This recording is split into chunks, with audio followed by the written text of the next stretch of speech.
Hello and welcome to another exciting episode of Sport and Pastime. We're doing it in the middle of the week. Now know who the finalists are of the Champions Trophy. It's India and New Zealand, and it looks like it's going to be a sensational final this Sunday. Hi, I'm Faisal Sharif. And hello, I'm Prem Panicker. And yeah, as Faisal said, the big news is that from Lahore is that I got my prediction right and Faisal got it wrong. Kya hai yaar? Yes, Kaha I tha knew main? you were not going to let me go that, Prem. Yeah, yeah. Guru hota hai aakhir. I have to admit. I don't know what I was thinking. I had all my bets on Maharaj, but Maharaj turned out to be a maha flop. I can't believe the way he got taken to the cleaners by Williamson, and Rachin. I think it was one of the best is how to play spin bowling. It was just unbelievable the way they went about their plan. Yeah, and when I was watching Maharaj bowl, I thought maybe the wicket was flat and that it wasn't really going to help spin bowlers. But then you see what Mitchell Santner did on that pitch. He bowled a Jaffa to get rid of Rassi van der Dusen.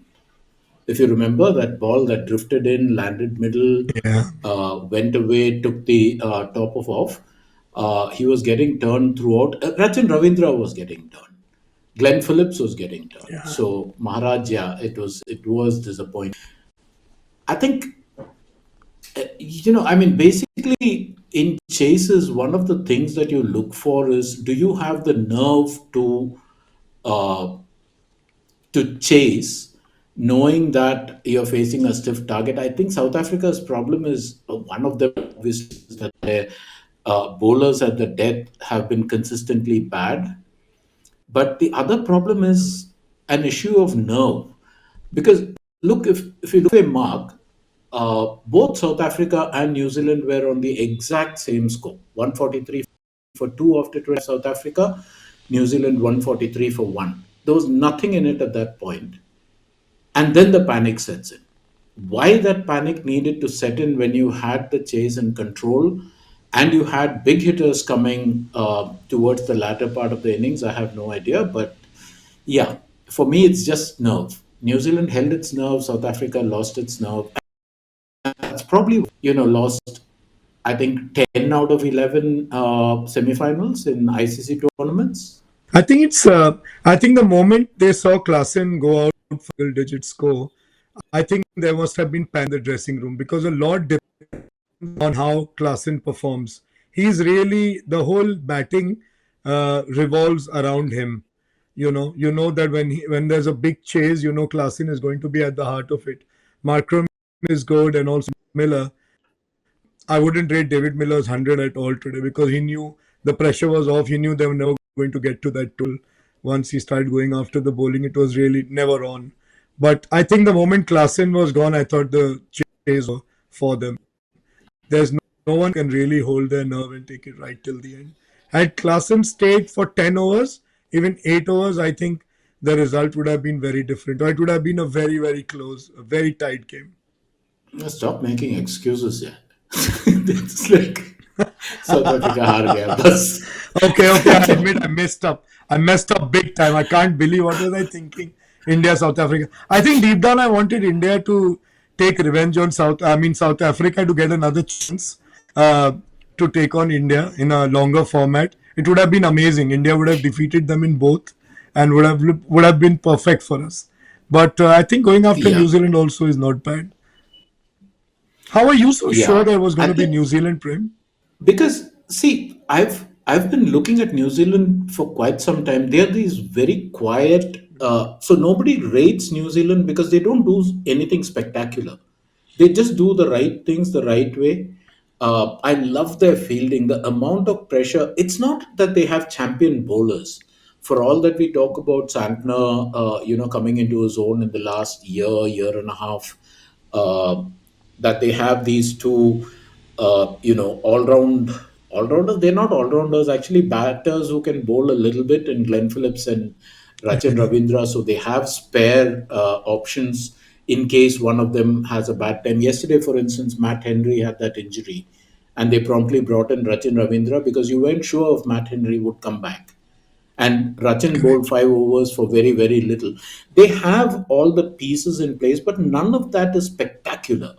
The thing is, they're 100% professional, honed, well honed side, and they do all three things perfectly. They bat with sense and sensibility. I think the only thing about their batting that I'm not very sure about is where Tom Latham bats, because he's not really a Yeah. number six coming at the back end of an innings.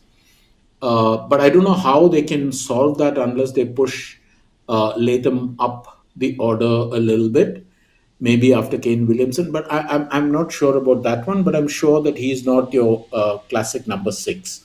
He kind of will take the run rate or the scoring down a notch at the back end of the innings. If you lose early wickets, yeah, you want Latham to hold one end up. I think they bowl with discipline, particularly. I'm still not convinced by their death bowling, by the way, but I think they bowl with a lot of discipline up front, and their fielding is spectacular. I'm not thinking purely of their catches. I'm thinking of the fact that they stay well inside the ring and they make taking singles so very hard that there is pressure on the batting team to score in boundaries. And it's not easy to hit these guys Yeah. for boundaries either. So it's that combination that I love, and they have a rock solid mentality when it comes to play. They don't panic. For instance, look at that Kane Williamson Rachin Ravindra partnership. Even though they weren't going at the kind of pace they would have wanted on a batting track, batting first, they never really seemed to panic. They just kept doing their thing. They were taking singles, they were rotating strike. Whenever the bowler erred, they cashed in, but no sign of, okay, overs are running out and we need to accelerate and all of that. They just do their thing without fuss, which is, I think, one of the reasons why I like them. They're very, very difficult to Yeah. overcome. Yeah, and I think the biggest thing about them is that they don't have one single superstar around whom the team revolves. Everyone Yeah. has a role, everyone has a job to do in the team, and each one does it beautifully. There's not one person who stands out as like, if this guy fails, then New Zealand doesn't know what to do. They start looking elsewhere. That's not the case with them. If a Williamson fails, there's always Mitchell. Now there's Rachin.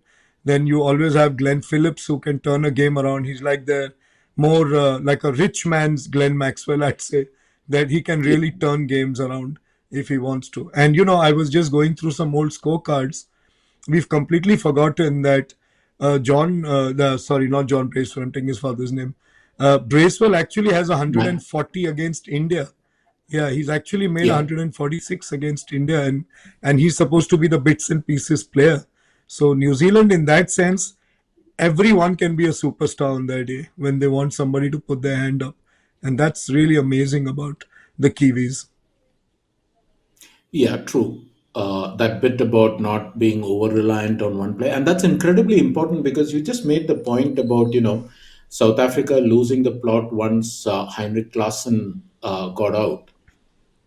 New Yeah, Zealand, that doesn't happen. For instance, in the previous match, Daryl Mitchell was scratching around; he wasn't in form, but they still got over the line. They no, not got over the line actually, but they did their thing. If Daryl Mitchell is not playing well, yeah, well, he isn't, and now he's come back into some kind of form. He started slow, but he's now showing signs of form, which is not a good thing. But we'll talk about the India New Zealand game later. uh, yeah, yeah, overall, it was a result I expected. I didn't expect the game to be, particularly the second half of the game, to be that one sided, though. It looked pretty much yeah. one sided, particularly the second half. Like I said, first half, the first 25 overs, even Steven, both teams pretty much in the same position, having scored the exact same number of runs, and then it just fell apart. That is something I didn't expect. I thought that South Africa wouldn't manage a 360 plus chase, but I didn't expect them to fold so meekly. So, yeah. Would you really put? Do you really think that Bavuma is the right choice for captain of this South African side? I think the leadership, they're struggling for leadership. I think Bavuma. See, there are innings that he plays and he plays very well. So you know that there is some good degree of talent and ability in that guy. But you notice that under pressure, he sort of succumbs. Um, 27 deliveries for his first 11 or 12 runs was a Yeah. bad use of the power play, unless you argue that he is probably batting in the wrong position. Maybe he needs to be a bit freer in the mind coming in as an opener. He's probably putting a lot of pressure on himself, and his game is not equipped to handle that kind of pressure. He's not a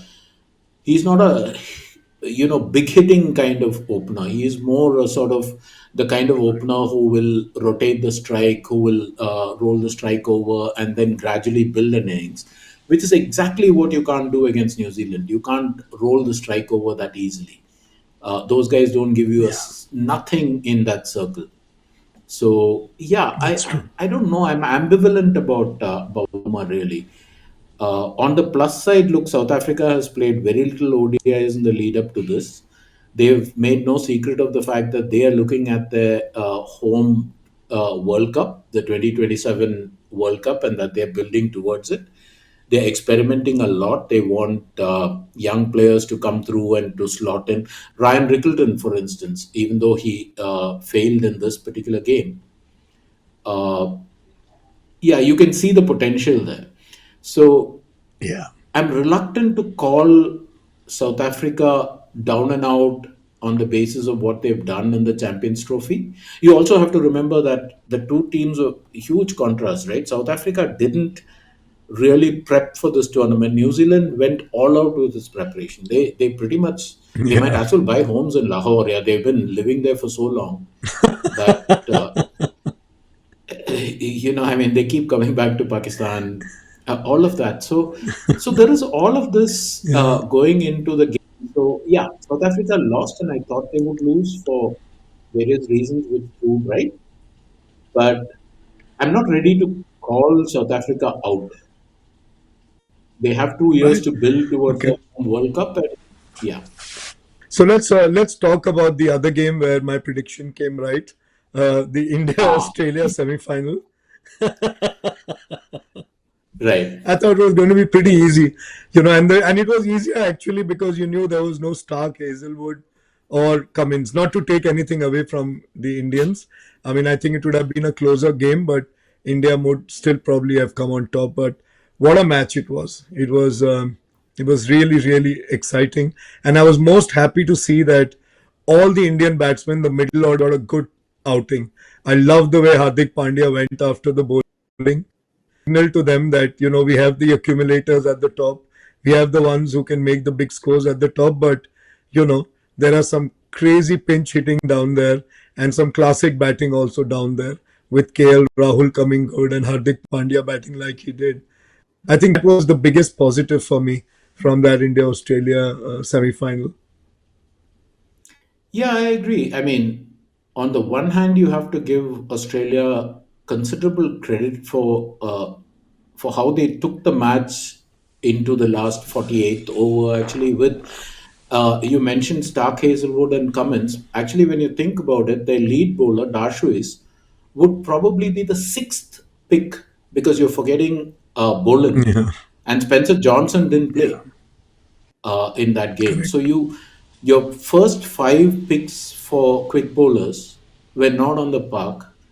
You have guys like Nathan Ellis who's played what 3, 4 ODIs, highly Yeah, inexperienced hardly. bowling lineup, and they still sort of put up a fight. They didn't fold. Uh, their problem again, not too good at the depth, and that stems from inexperience. But overall, I think single biggest difference, Faisal, is we've covered Australia in World Cups much to our disgust, constantly, thumping India. I still can't get over Yeah. that over that Zahir Khan to Hayden and Gilchrist, and then Ricky 2003. Yeah. Ponting coming in, and yeah, and then Ricky Ponting coming in and killing off all hope. But the thing is, Australia, when it comes into multilateral tournaments, they have this aura about them that no matter what the team is, no matter who's playing, who's not playing, somehow they'll find a way to win. And commentators keep talking Yeah, about somehow Australia will find a way. I think India is one team that is no longer scared of Australia or no longer believes in that aura.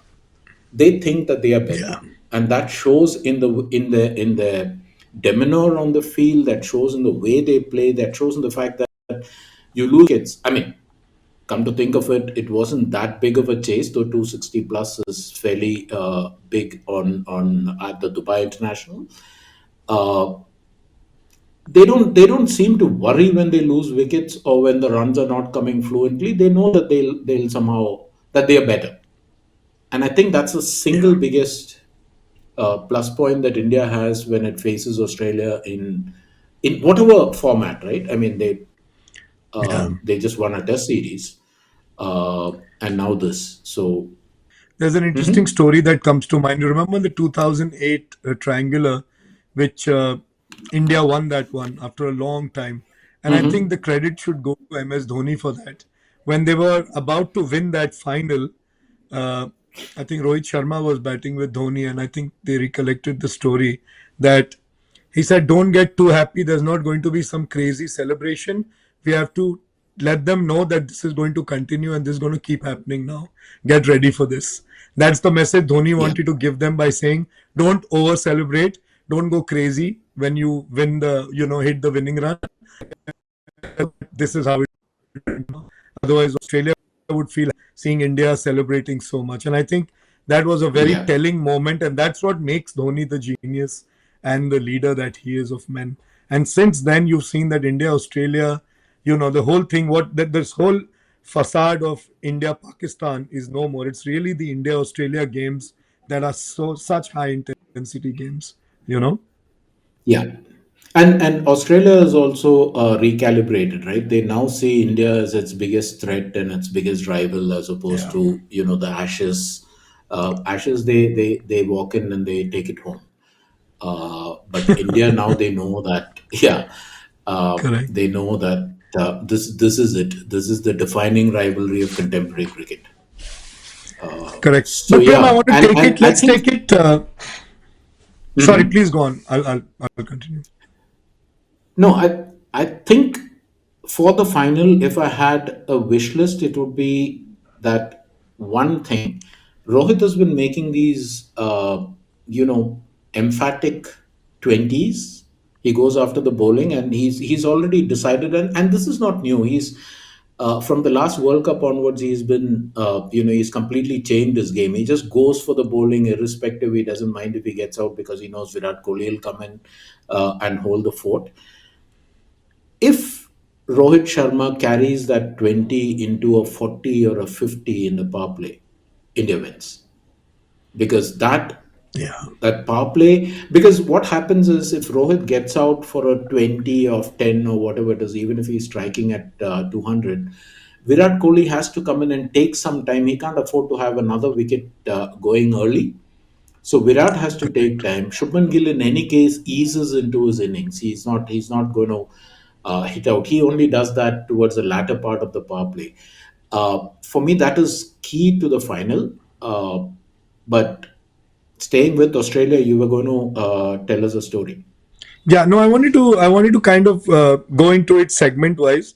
I thought let's talk about the batting, the Australian batting, and let's look at those moments. Just talk about those moments where Australia could have tipped it and probably taken it to a 290, 300, and the whole game could have turned around there. That dismissal of Smith at the really really bad time for them. Like had he stuck on and gotten a big score, you never know. A 300 would have really made the game even more exciting. And I also want to talk about the whole enigma of Glenn Maxwell.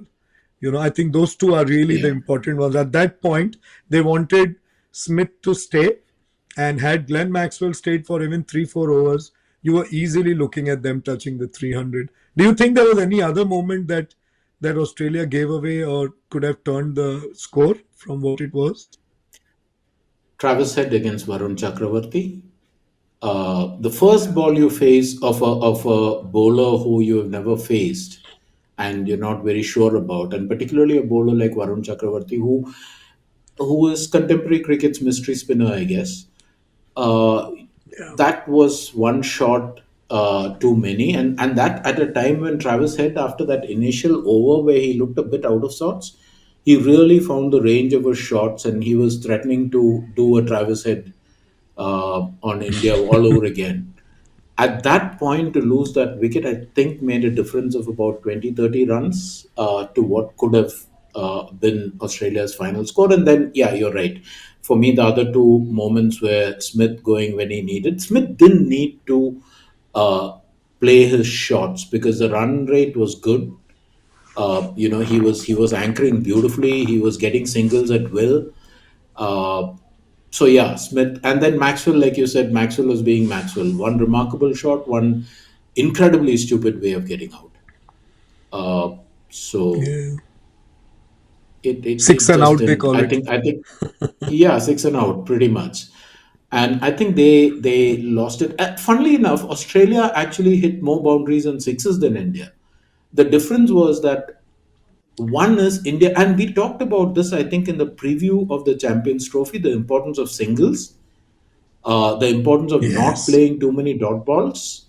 India played significantly lesser number of dot balls again than Australia. I mean, 124 to 153, I think, is the count. And they also ran, by the way, they also Right. ran more singles and twos. They took Yeah. There's a 150 great stat plus on that, runs Prem. If in, I can interrupt you on that. If I can yeah, interrupt you on that, there's a somebody tweeted something really funny today that Virat Kohli since 2000 has run 5,868 runs. If he were yeah, a team, if he were a player, it would have been the third highest run getter for England in one day. The number of runs yeah, that he's run. That's really something. That's really something. yeah. And in a chase of 260-ish, to get 150, 153 runs in singles and twos, India just stayed busy, and I think it is overlooked that you hit a four and the bowler's like, okay, I bowled the wrong line, or okay, the batsman got the better of me, or whatever. He shrugs and he goes back and looks to bowl a dot ball the next ball. But if every other ball you're taking a single, then the bowler and the fielders, the fielding captain, everybody starts to lose their shape a little bit. And this is what we talked about even in the New Zealand game, right? One of the big differences that New Zealand Yeah. makes is they stop these singles. Australia just weren't able to, and it is not that their fielding was bad. It is just that India finds a way of playing it into the gaps. Kohli is exceptional at that. But pretty much all the batsmen know how to do that. If they can't hit a four, they have that classic thinking of 6-4-3-2-1. But in Yeah. ODIs, they seem to play 1-2-3-4-6. At least in the Yeah. first half of the innings or the first 30 overs, it, it Yeah. was it was a superb batting performance. That's going to be the matchup, right? India's ability to take singles and twos versus New Zealand's ability to cut that off. Yeah. Yeah. That will be really something. That really could make a big difference, So could make a huge difference yeah, in that. Because if you looked at the innings, I mean, KL Rahul also, you saw when Virat got out, you could see KL Rahul screaming, saying that मैं मार रहा था. He said मैंने अभी तो मारा था, or why something did you like get that. out? He said in Hindi, he screamed at him, Yeah, yeah, why did you get out? I just hit something. So that was something. I mean, it just shows the strength of the team, that each of them has a yeah. plan of how they're going to go about it. Sorry, I just Virat's wanted to ask you, innings. what did you think of Virat's innings? Yeah, and there was a time when it was 350 total we were chasing, and you knew Virat would do it. But something has changed in the last 5, 7 years. Maybe it's age or it's whatever. His fitness is unquestionable, and I think that's really half the job done for him when he's out of form, because he can always run and take that single. Even in this score, I think he had close to. I think he had just boundaries, if I'm not wrong. He didn't have a Yeah. six, which means he scored just 20 runs off the boundaries, and the rest were all runs that he ran. But that's a stark difference from when you're chasing 350, 320, and you're chasing 260 plus or 270 total.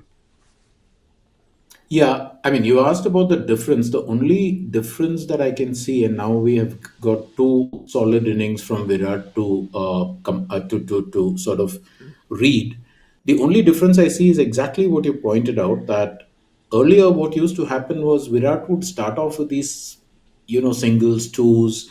There would be the occasional cover drive to sort of get some momentum going, to get those fours under his belt and all of that. But once he had set himself, and once he, towards the back end of the innings, particularly after, say, overs 25 onwards, he would flip the focus around. It would be more about finding the boundaries than about finding the gaps for the singles and twos.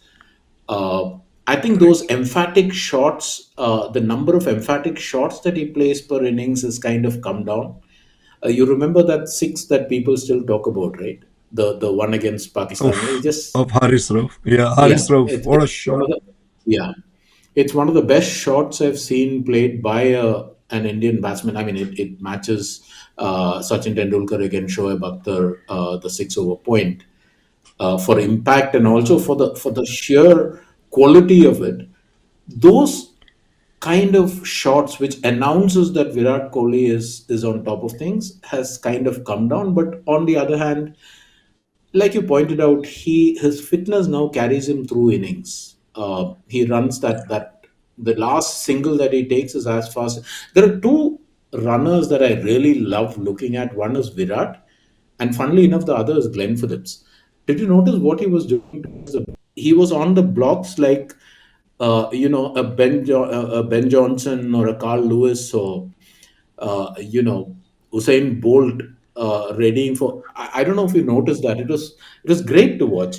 He actually took a sprinter's stance, down on one knee, the other leg kicking off, and even in that wicket where catch was popped up to, I think, mid-on, he was halfway down the pitch, and he started after the ball was released. And before the catch was taken, he Wow. was halfway or more than halfway down the pitch. It was brilliant. He just wanted to Amazing. make sure that he took that first run incredibly fast. Kohli doesn't do these theatrics, but he's got this incredible sense of acceleration. Yeah. And very often you see fast runners between wickets in the Indian team, the other fast runners, like Jadeja, for instance. They would still be short of the crease. Kohli would have touched and turned around. So Yeah. yeah, And it's sometimes that it's leads to runouts Yes. I mean, Kohli because he can can't catch do up to the either of the speed. two things. Yeah, he can take a brilliant single and, uh, yep. Sometimes run for his partner. He can run for his Yeah, partner he too. actually does. I mean, that's also the other thing, right? He actually gets his Yeah. partner to steal singles that the partner hadn't even thought of. Pushes them Yeah.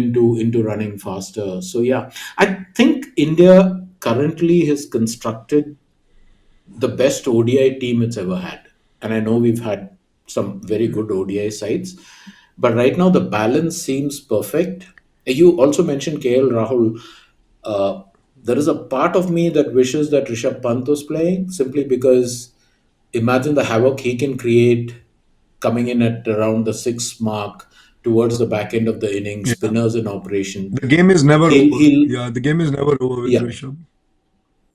and he'll turn all your plans upside down, right? I mean, when you're thinking of, imagine Rishabh Pant against this New Zealand batting lineup, I mean bowling lineup, for instance, all those part-time spinners and all that, you'll just have to put them in the bank and bring back your fast bowlers. Your entire game plan is turned on its head. All of that said, I love KL Rahul for just that, his resilience. Nobody wants him in the side. He actually made that point. I don't know, did you see that press conference? He says, I do Yeah. everything that is Once. required of me. And then the next match, again, they start saying, why is KL Rahul in the side? And that's true. I mean, barring this one failure in one of the earlier matches in this Champions Trophy, he's done what is required of him. Yeah, he's dropped Yeah. a couple of catches, but then India has dropped overall some seven catches. You can't point to KL Rahul and say he dropped catches. And that drop So, catch brings yeah, me to Glenn Maxwell's drop catch of Virat. You think that was a big turning point in the yeah. game just as he got his 50? Yeah, it was. And I mean, everybody is blaming Maxwell for that, but I think Connolly contributed to that in a big way, right? Was he Yeah. going for the Yeah. Because it catch, or looked like what, he would go what for was it. he doing? Yeah. So you react just that fraction later, and your eye is not on the ball so much as it is on the other fielder, wondering what the hell that guy is going to do and whether he's going to dive in front of me. I think that was. I mean, it'll go down as Maxwell dropped Virat, but I think it is Connolly dropped Virat really, and yeah, it would have. Again, look, we are looking at who remains. Hardik Pandya remains, KL Rahul remains, Jadeja remains. So it's not like we Jadeja were remains. short of batting, but a Hardik Pandya would have had to come in and play a more restrained innings at least for a while, or you would have had to send KL Rahul ahead of Hardik to play that, to take Yeah. over the anchor role from Virat. So yeah, it would have messed up our plans. Would it have made a difference? Would we have won? Would we have lost? Hard to tell. It definitely would have made a difference to the outcome because he had another 30 odd runs and took the game even deeper. So Yeah. uh, yeah, I think that catch, and it's unlike Australia to drop those kind of catch. They normally take them, and Maxwell is one of their better fielders. It's just one of those things. Yeah. But I was watching it live, and I saw that, and I was like, "What the hell was Connolly thinking? What was he doing?" Yeah, I think he was overexcited because he thought he was going to get the second big scalp after he got Rohit. He thought he Yeah. was going to get Virat, and that would make up for the zero and the really terrible batting that he did at the top of the order. Oh yeah. I think that messed up Travis for a long time. It took Travis some time Yeah. to get back in, seeing how Connolly struggled at the start. And full credit to Shami for that. Shami just kept turning him inside. I was like, how do you play and miss six times in an over? Yeah? I mean, It was Kabito by accident, unbelievable over. bat or ball. Yeah. I was remembering that sledge. I forget who said this. I think it was Glenn McGrath to one of the West Indian batsmen, I think, I mean, he kept making the batsman play and miss and then said, hey, no, Merv Hughes. He said, turn the bat around, the instructions are on the back. I thought one of the best sledges I've ever heard. But yeah, I mean, Connolly needed It's like instructions what on the Sir back of Viv, his bat for that. did to that English county bowler, right? He was not Yeah, top yeah. forms, and he kept missing, and the bowler walked up to him and said, "Round." It's And then the next yeah. shot was out of the ground, and Sir Viv said, "You know what it looks like? Go find it." Go find it. Yeah, it is round and it's red. Yeah, that is another one of those famous sledges. But I thought So, Morpheus comes up with these brilliant lines. yeah, he's one funny guy. So, talking Yeah, about the final, Prem, what do you think will be thinking? I mean, they've lost to India just a few earlier. I mean, just Sunday, and then they're playing them again on Sunday. What is looking on? What is surprise package they can throw India? I think New Zealand will be banking on the fact that they now know what. I mean, one of the things about the league game, the earlier game that New Zealand played against India, uh, they seemed a bit taken aback by the conditions, both with the bat and the ball. It took them a bit of time, Yeah, for instance, when they were bowling to find the right length, that three-quarter length to take base off. All of that, I think now they know the conditions. And remember, Dubai International has four pitches, and we've played on all four. I mean, matches have been played on all four. mm, So you're not going to get a fresh pitch, irrespective of what the ground staff says. You're going to get a refreshed pitch. Uh, yeah, I think again, like I said for the previous match, I think the toss is going to be crucial. I know that India has won both chasing and batting first, but I still believe that in a final, in a knockout, in a do or die game, the toss is going to be very crucial. And I'll just look from a New Zealand point of view. I think they have the right side. I don't see too many changes that they can make with the team. You can't leave Tom Latham out because he's your keeper, but where are you going to bat him is a bit of a quandary. I wonder if they're thinking in terms of depending on how the innings is going, you probably send him a bit higher up and let the big hitters come a bit lower down so that they're not, forced to build an it. Other than that, I can't think of too many changes that you probably want to make. I wonder if they might drop O'Rourke and bring in another slow bowler. But for the life of me, I can't think of how much that would change. You probably want the three seamers anyways, and provided they take pace off, provided they pull their length back a bit, they'll be hard to get away. I think New Zealand's strengths are going to be one, that they're not as familiar with the conditions as India, but they know what to expect. So they're not likely to make the same mistake twice.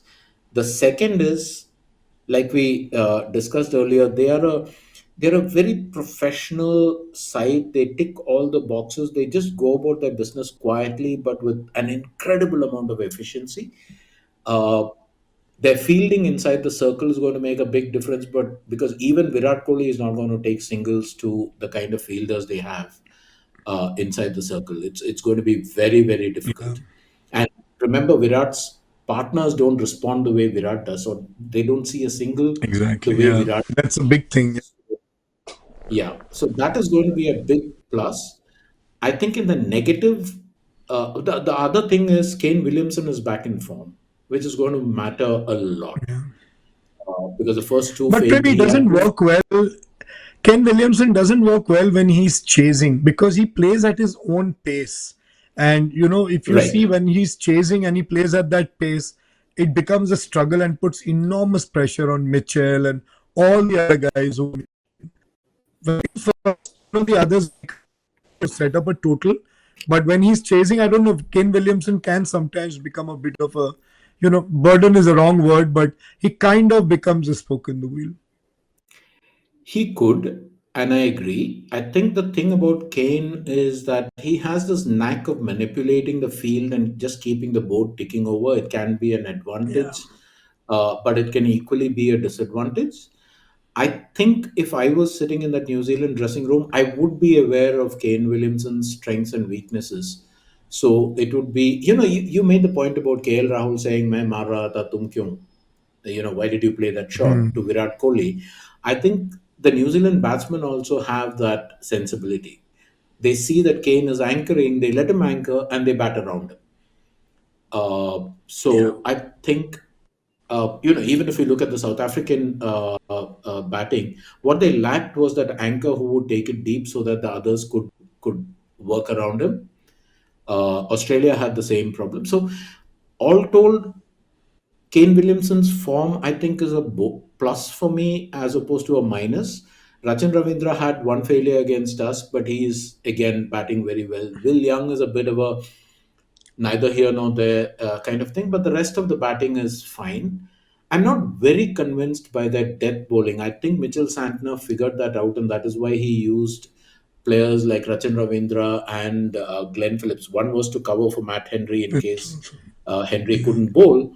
But I think equally it was to get in some overs quickly in the back end so that at the death, the fast bowlers didn't have to bowl as much as they otherwise would have to bowl. Because I don't think Correct. Santner trusts the fast bowlers to hold the line. So I think that's going to be their biggest problem. And this is coming at a time when you have the hitters in the Indian side out there. You have Hardik Pandya, who, even if you had Mitchell Stark and Pat Cummins and all that bowling against him, he would still be taking them down. So I don't think the likes of Henry and all that are going to worry him too much. So that's going to be where I think New Zealand's weaknesses and the weakness that India will look to exploit. And you're looking Because even forward if to the Varun playing spinners, Rachin. I'm looking totally forward to that matchup. Rachin Ravindra versus Varun. Because Rachin is a very good player of spin, and Varun Chakravarti has gone up against good players of spin and still come out on top. I want to see what plans each have for each other. So I'm hoping that they face off. That's Because one big. already in the Champions Trophy. Yeah. 5 centuries in ICC events. I mean, how the hell do you do that? Yeah? It's like he comes for the Crazy. It's thing and just he says, crazy. right, yeah, yeah. And he's not funnily enough, he's not a bad bowler. He looks like a bits and pieces bowler, but a bit like Santner, he just seems to pause and figure out what the batsman is about to do, and he finds the right ball Yeah. to counter that. He's an interesting bowler to watch. Glenn Phillips is more kind of, yeah, he puts it there or thereabouts, but Rajendra is deceptively difficult to get away. I mean, 5 overs for 16 something, and that's crazy. That's, that's So yeah, crazy. that's you see the Indian side shaping. And would you make any changes in the Indian team? Could you still get Arshdeep or just continue with four spinners? I mean, it worked. Even Jadeja got some. I still would think that you need to have a see what happened to Hardik, and it's just that the bowlers did well, the Yeah. spinners covered up well, but it's not going to happen every day. It isn't, and Hardik Pandya as the second pace bowler is always a bit of a risk because Hardik Pandya in any case goes for runs. He tends to bang the ball in, the ball comes on. He does have a very good slower ball that he uses, but more often than not, he'll bang the ball in. And these guys are not scared of the lifting delivery, and you're not going to make it lift too Yeah, much in Dubai. So that's true. I'd like to see Hardik. I mean, I'd like to see Arshdeep in the side, and Arshdeep going up against Rachin Ravindra would be another matchup that is worth watching because Arshdeep actually Yeah, swings the ball both ways. And in Dubai, where you're yeah, not getting assistance off the deck, you want someone who can move the ball in the air. Uh, but the question is who you drop. And like you pointed out, the four spinners. See, one of the issues is you could probably think of Aksar, but now Aksar has bedded himself in at that number five slot as the left hander yeah, who comes in and breaks the sequence. So, how do you drop him? Uh, Jadeja has proved his utility. I'm still not very convinced by his bowling of late, but he somehow manages to be there and thereabouts. Varun, though, you need, and Kuldeep is a wicket taker. So, yeah. yeah. Who do But you drop is surprisingly, the question. From the, Kuldeep was the least impressive if you see amongst the four spinners in that last game. yeah, He was the least impressive yeah. for me. Because I don't think for all that Dubai is 4 wicket. I don't think that it's giving Kuldeep's brand of bowling the kind of Kuldeep needs a bounce as well. Just turn is not going to do it. Yeah, And because you're a Kuldeep is a wrist short spinner. sort of, yeah. So I don't think the Dubai wicket, and you notice Kuldeep comes in pretty much after 25 overs, closer to the 30 over mark is when they prefer to use him. But by then, the ball is a bit softer and older. So even that bounce that you probably get with a newer ball is not going to come through for Kuldeep. All I put him on the side because he has a knack of picking up those 1 or 2 wickets during that middle phase of the innings. Yeah, But yeah, I want Arshdeep, but how to fit him in is a bit of a question. The other 10 sort of select themselves. I don't see how select themselves. you Yeah, make any you're right. changes. Yeah. The only change, like I So, said, what's your is prediction, Prem? I'm hope I won't predict, but I think the odds are about 55-45 India. And I'm giving New Zealand generous odds because of that one X factor they have, their fielding. They pull off miracles. And the other thing is, they've made a habit of getting into the finals of ICC events, and I get the sneaky feeling that they are due the big one.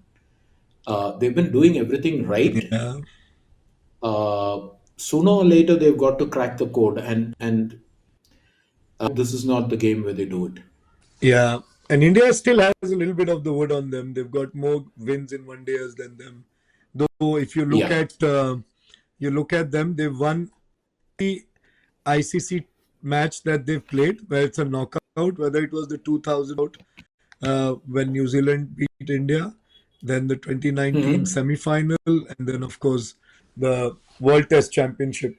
Only I think the last semi-final where India got well ahead of them on that. But other than that, the wood on India in the ICC knockouts. So that makes it very interesting. Funnily enough, if South Africa was in the final, I would have put the odds at about 70-30 India. Because South Africa will give it up in the mind, New Zealand won't. They're a very strong, Yeah, mentally they a very won't. That's strong true. team. So you have two mentally strong informed teams going up against each other is going to be probably the final that this tournament deserved. Yeah, I agree. I agree. But who would what should India do? I mean, not that Rohit Sharma is going to win the toss again. It's about 14 now. So what, Yeah, what would India do if India were to win the toss? You I said think bat. bat. I know that. Yeah, I know that. India fancies its chasing skills, and I'm not surprised. I mean, you have probably the. I mean, somebody who's made 8,000 runs chasing. Uh, that's probably the most insane stat that I've come across in a long time. That's an entire batsman's career. In fact, it's a Yeah, very good batsman's career, 8,000 ODI runs. true. And you make Yeah. that just in chases. That's so India does fancy itself chasing, but I'm very nervous about the pitch because I don't see how you could have a. You're not going to have a batting friendly track, and once the pitch starts to slow down, you never know. It's very easy to miss it in these kind of uh, tracks where the ball is ticking, the ball is stopping on you, the ball is coming in slow, and you're taking the pace off. That's the one thing that worries me. I'd rather in a final have runs on the board, like New Zealand thought in the other semi-final, right, against South Africa. They were just let's put runs on the board and then let pressure. Some the country stints. I think it was Sean Pollock when he said something like in a chase add 20 to the batting to the target because that much pressure to hota hi hai. uh, so it is Oh, whatever you that's score interesting. plus 20. Yeah, so for me that's why I'd like to see India bat first, go pressure free, go for the runs, get you put 260 on the board and you would fancy your chances in Dubai. And all of this is said without having a final look at the pitch, but I don't see how they can't green the pitch for sure. There isn't time. Hmm. If it wasn't for those two deliveries where, Australia lost the plot, they would have easily got to 300. Don't you think that the wickets are tired and, maybe there's the possibility that because I think they're only going to play on the one where India Pakistan played, if I'm not wrong. I don't Yeah. know. I don't know. They'll probably decide because that's the center wicket. But you don't think India will still need 300 or you think 260 should So be one of enough? the things, yeah, one of the things you want to look at. This is why the pitch is so crucial, and anything that we are saying now could be completely overturned depending on the pitch they select. But the match against Australia was on the freshest of the wickets. Uh, I don't see the semi-final and the final being played on the same track. It almost never happens. So if they Yeah. change that out, the other tracks are the more let's say the more tired tracks that they have. So a lot is going to depend on that. A lot is going to depend on the pitch. I mean, on the toss. But if you take both of those out of the equation, I would still give India the edge 55-45. And like I said, I'm rating New Zealand 45 simply because they're good. They're a good all-round side. They're well led. Santana is a very unobtrusively effective captain. He Yeah. never shows signs of stress.